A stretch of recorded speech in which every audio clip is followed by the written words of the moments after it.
Morning, it's the 25th of June 2025. Well, I'm going to do two things today.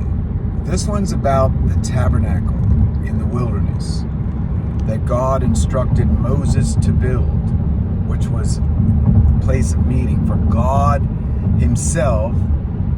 His Shekinah glory would come down when everything was in order. The Levitical instructions were granted, and the high priest would go in, and God would do something visible. Smoke, cloud, descend down to the place that was he told Moses to build. And what we don't understand is that what God told Moses to build was a tent that was the picture of the earth and the heavens. The covering was the firmament. It was to represent the firmament. So it wasn't like a tent like you see, like this with open front and back. It was like a terrarium. It was like a dome set down upon the earth with posts in the middle. And it was set up in such a way that it looked like that. I'm going to put the picture that more accurately represents the tabernacle as my thumbnail for this video. But I want you to think about the implication of that idea. Everything that's been done by the human, the Jesuits, the evil beasts that take over religion and weave in their doctrines that confuse people about end times, about Satan and who he really is, and what happened in the Garden of Eden, or the Great White World Flood, that it was localized, it wasn't worldwide, or the sun was never held in sky from moving when Joshua prayed to win a war for Israel. Think about that. What Muslim nation or leader, Muhammad, can he ever make a claim that he prayed to win a war and God, Yah, stopped the sun in the sky, as long as they prayed with their hands raised up? That's another thing. Why did he tell them to hold their hands up? That pointed to the throne. The throne is up. These are all basic, very fundamental things, but they're not understood by most humans on the earth.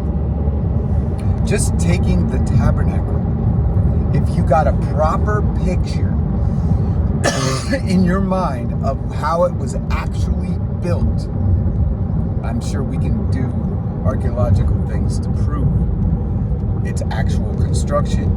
But what we see in our Bibles, when they show illustrations, they don't show it like a dome.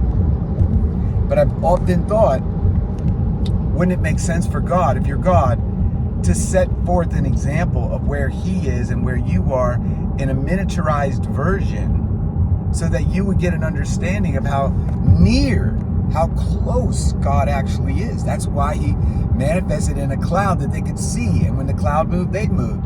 And at night, he was a pillar of fire. A pillar of fire means like fire. God is fire. God is, his eyes burn. They're bright. He is brighter than the sun. He is super light. Yet he shrouded himself in a cloud during the day, and then he was fire, a flame at night. These are pictures to help you understand who you are, where you sit, and where God sits. He sits up. If we're on a rotating ball, none of that makes sense, because it's outer, vacuumous, never-ending space. No, God is near. We're in a container. The worldwide flood was filled up a container like a cup. That's what happened. But because you've been so morphed in your brain and in your pictures, and how Satan has used images to F with your brain, you can't conceive of what actually is. and where you are and where you walk. That's the problem. That's why I'm going to the rivers. I'm going up the river because water falls. Water goes downhill. It moves at different speeds based on the tilt. And a waterfall is straight down, and it crashes, and it makes noise. And if it's gentle, it's a beautiful sound, a calming sound, which is why I do creeks and soft, and I do, when I get there, when I find falls, I do the loud, because it's water and rocks and movement, and it produces sound. And when John saw Jesus on the Isle of Patmos, his voice was like thunder, like many waters. That's what he says in Revelation. I talked yesterday about the river of life, eternal life. It flows from the throne. Jesus meets a Samaritan woman and said, "Give me water." And he tells her about living water. Then he tells people in John chapter 7 that out of them will flow rivers of living water. Being filled with the Spirit is represented as water. God represents himself as light. He's in a cloud. He's fire. He's thunderous. He has a voice, which means he's a person. He's not some amorphous, unknowable blob. He's real. Jesus is a real human, and he put on flesh. He put on a body, just like you have, just like I have. Therefore, God became us. He didn't become a bear. He didn't become a lion. He didn't become a zebra. He didn't become a snake. He became a human. And that is a big deal. And the whole, prior to his birth, history of Israel is playing out today. The prophets, it's playing out today. So if you don't know history and you don't know pictures of what happened back then, and the wars, and what happened after the flood, the three sons and the direction they went, and the family tree that they are part of, that they built, then you'd understand Canaan. Canaan was a child of Ham, and he desecrated his father's marriage bed. He did something evil. Ham did, sorry. Ham and Canaan are why there's a curse that sits on top of the descendants of Ham. And if you dig and you study and you learn, you will find out why there's a curse on Ham. It's about sexual perversion, incest. It's evil.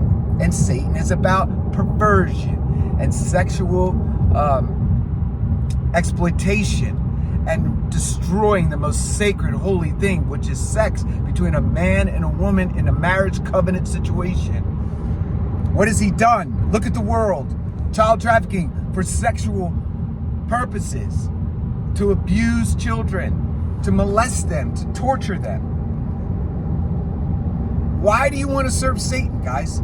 Why do you want to live under his he's going to make it nice, and then he's going to make it worse, and it's going to get worse, and it's going to get worse. As you chase self, and you being on a throne, and you getting glory, and you getting money, and you getting more pleasure, it just gets deeper and uglier. Look at our Washington, D.C. It's a swamp because of that. It's a swamp because people chase self and selfish purposes and pride, and because of pride and selfishness, the place became a swamp.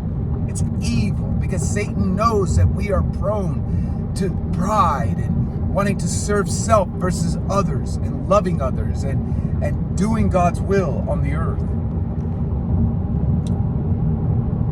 Study the tabernacle design, and you will see where you live.